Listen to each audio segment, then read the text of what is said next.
Hi.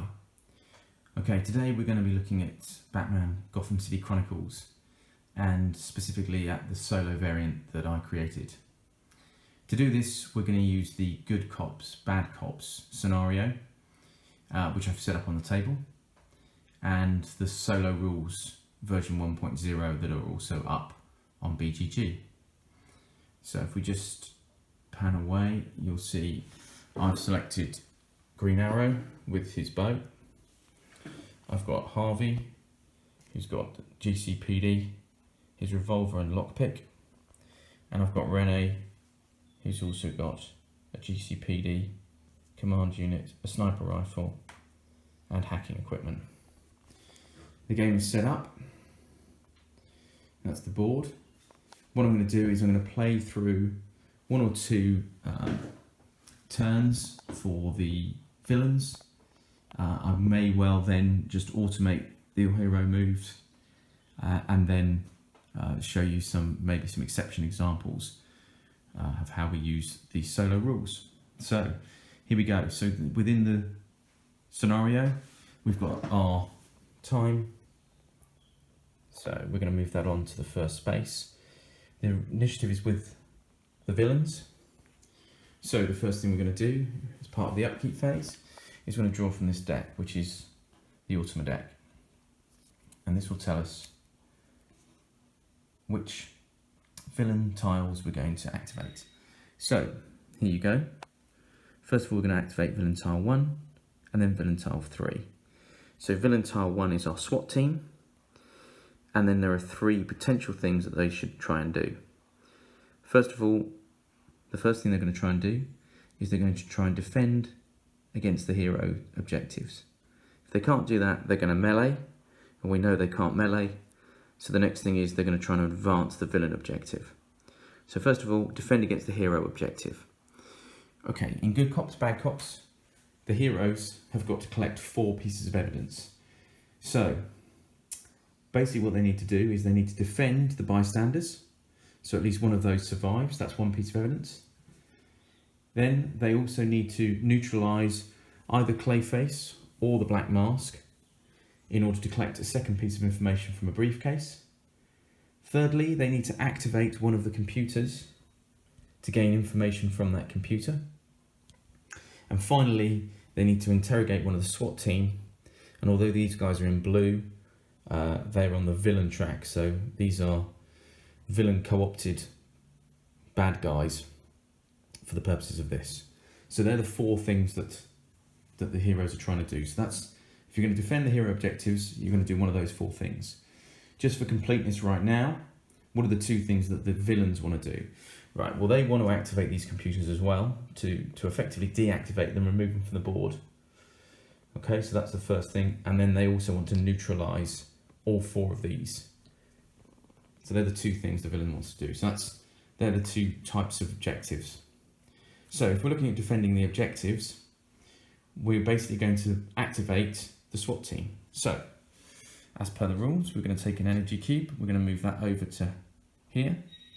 And we're going to activate this SWAT team. Okay, so there they are. Now, as per the solo rules, we're going to start with the top left. In reading order, we're going to come across the board. And the first SWAT guy member we're going to come to is here. Now, he's already defending an objective because he's defending this computer here.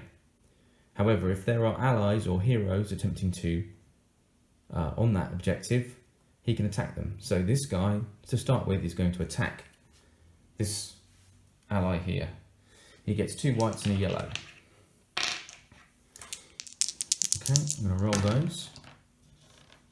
And there we go. 3 successes is enough to defeat this fellow, so we're going to take him off the board.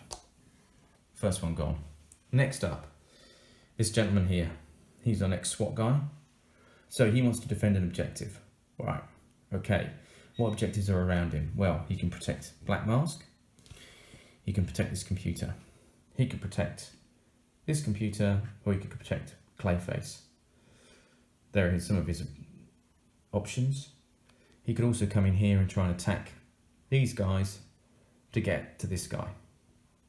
So his nearest option is here, which gives him one of these two, so he's going to come in here to protect. Okay. Now we come down to our third SWAT guy here.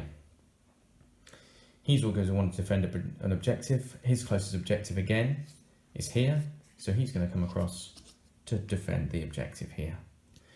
Finally, we have this guy down here. He's already defending an objective, and he has line of sight to an attacking miniature. So he is going to attack this miniature with his ranged attack. No dice. So what he will do is he will pay a cube to reroll.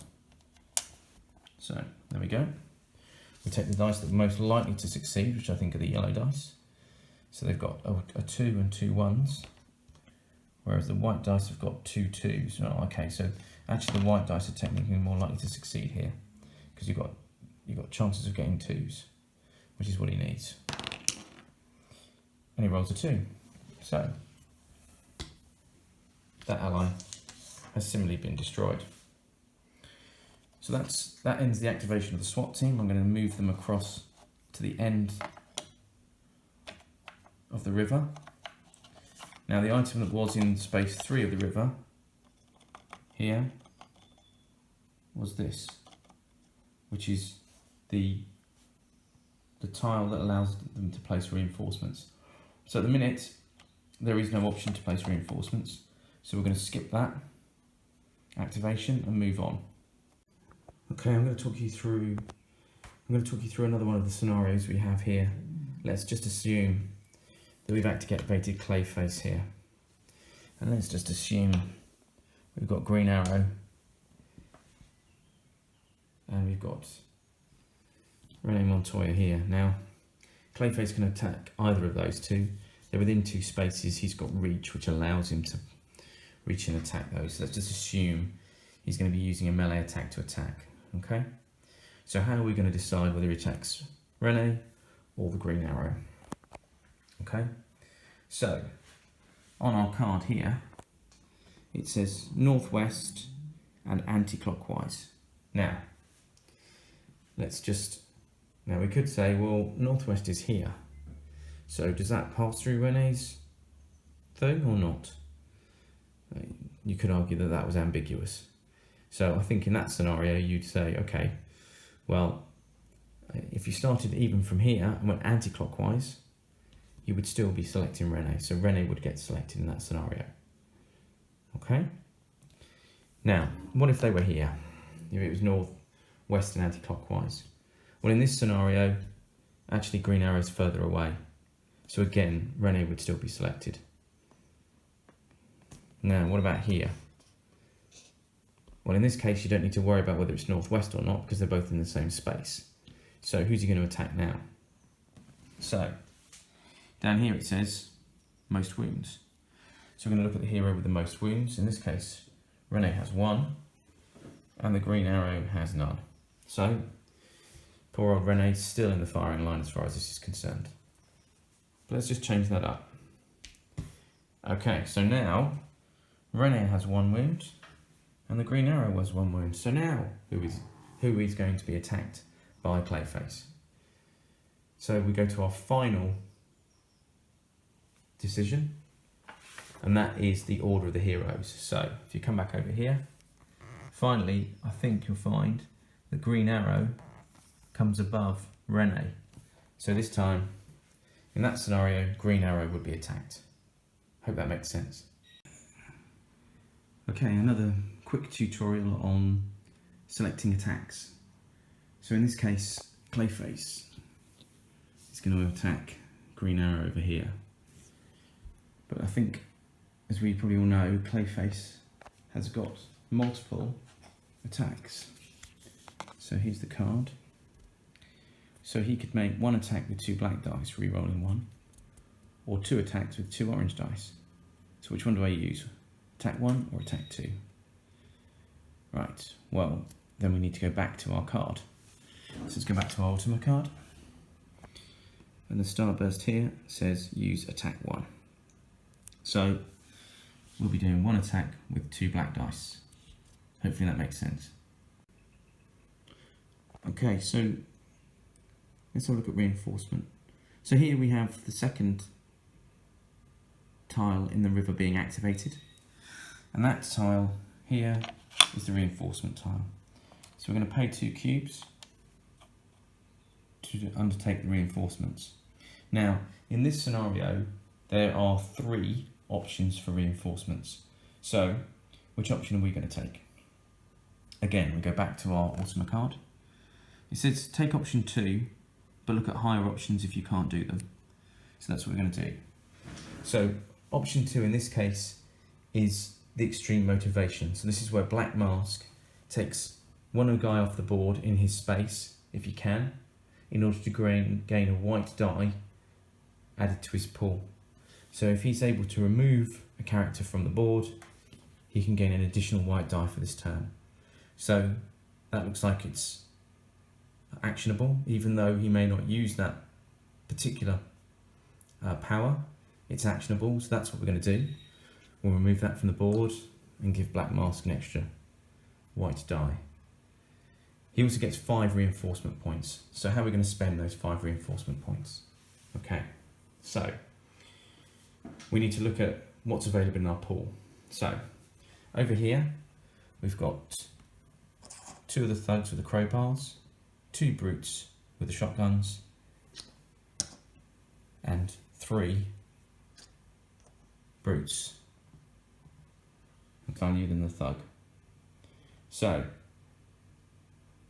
in this case, the reinforcement value is tied at 2 points each, and that's what we're going to be using. So higher reinforcement value is preferred, and that's because these guys have got a higher defense value. Okay, so we're going to prefer to bring these tiles on than this one. And then if they're tied, which these 2 are tied in terms of reinforcement points, we're going to want to bring the ones that are furthest up the river with the lowest number. Okay, so looking at this, reinforcement value of 2, we can bring 2 of these brutes onto the board. So let's put them here ready to go. They're the first 2 we're going to place. Now we have 1 more reinforcement point. We can't bring one of these brutes on because they cost 2, but we can bring one of these thugs on. So let's bring him onto the board and add him to the list. Now, let's just say for argument's sake that our pool consisted of just these. In this case, as we said, these guys are much further along the river, so we would effectively take one of those. Okay. However, these guys are also worth 2 reinforcement points, so they are preferred to these guys. So we would take one of those as well. Now we've spent 4 of our 5 reinforcement points. The 5th one would be spent on that, and that would be the combination. Okay, so brute with firearm and thug with crowbar, spending all 5 reinforcement points. Where are they going to go on the board? Well, we come back over here. So we're going to draw from this deck to see which reinforcement point, and we're going to go in reading order. So top left is 1, then 2, then 3, and then 4. And that will decide where we put them on the board. Okay, so the first one, okay, 5 going downwards, so that will be 4. So this fella here, the first one we selected, goes to space 4.